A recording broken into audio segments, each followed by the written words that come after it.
Hello everyone. Today's lesson will be on fonts and font families. So first, to get started, I'd like to begin with a joke. So this is how it goes. So there's nothing wrong with the Tower of Pisa. It was just built in italics. So let's take a minute and think about what you know about fonts. Perhaps you know names of fonts. Maybe you even have a favorite one. To me, the one that I like a lot is called Nunito, and it's this one right here. And you know, fonts, we come across them every single day. We see them on social media, on websites, on logos, everywhere. Our handwritings, if you have a specific type of handwriting that you have, that might even be a type of font. And these are some examples of what we see every day.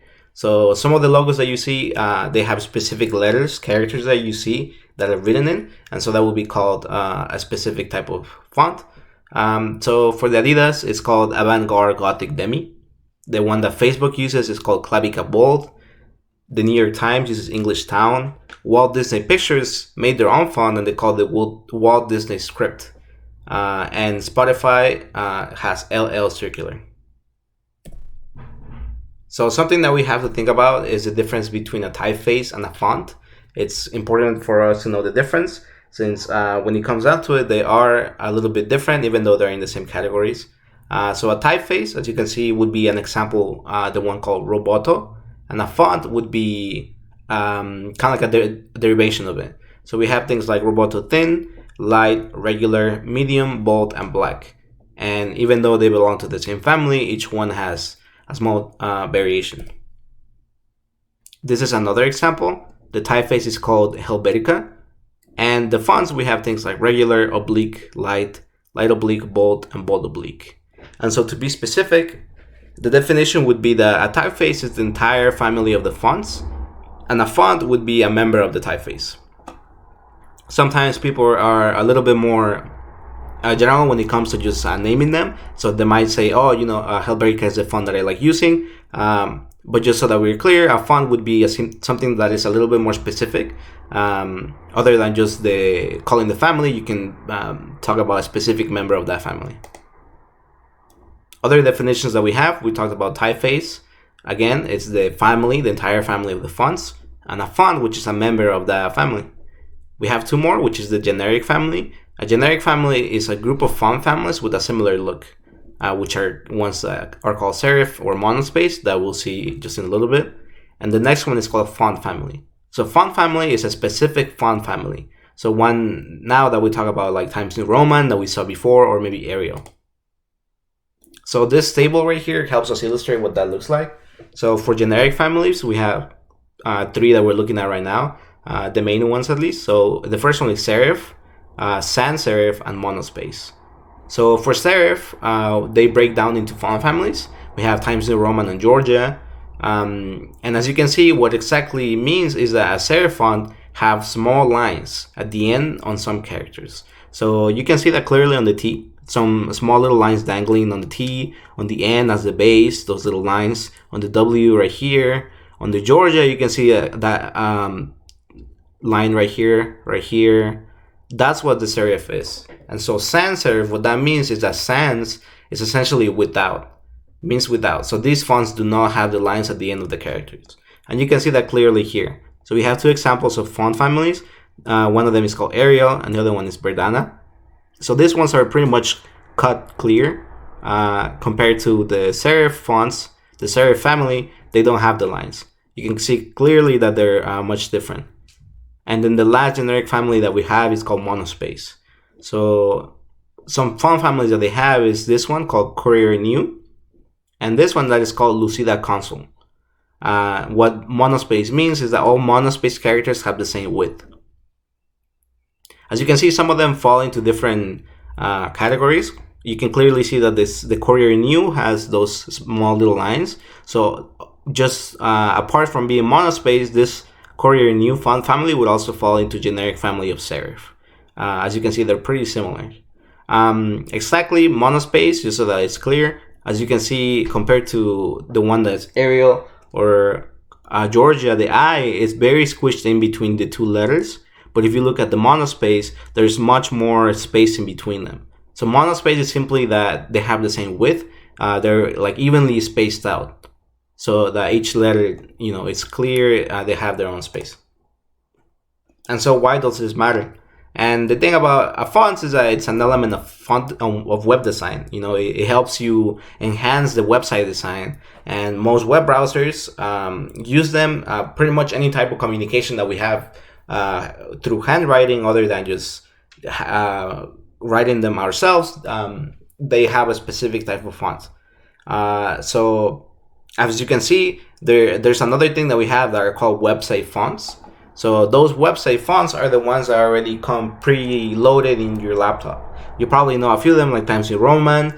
You're probably familiar because you write essays with them. There's a standard of essays font that you have to use for that. We have things like Comic Sans. We have things like Arial. We have things like Calibri.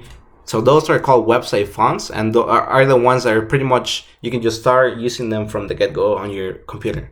If there's any other font that you want to use, perhaps any of the ones from the logos from that we saw earlier, those are not website fonts. So those you will have to download, and we'll see how to do that in a little bit. So the next thing is using them in HTML and CSS, right? Because the point of this lesson is for us to kind of just get introduced into what fonts are, so that we can use them into our final website. So as of right now, this is an example that I have, and I'll talk about it briefly. We'll get into more specific examples in the next lessons. So for this time, I'll just show you how it's possible for you to use HTML and CSS to get different fonts in your website. So as you can see, we have things like the P tag that we've used in the past. We have an H1 here, if you're looking at this right here. So H1 CSS font family and 3 P tags. In the regular style of HTML and CSS, you know that P tags, they all look the same. You wouldn't have any type of fonts in here, but as you can see, H1 is getting a different type of fonts. And we can see that clearly that it's being modified by the CSS. Here, using the classes, you're changing the font family. In the first one, they're using Times New Roman, then Arial, then Lucida Console. And this one is a serif, sans serif, and monospace. And so with CSS, this more in-depth look.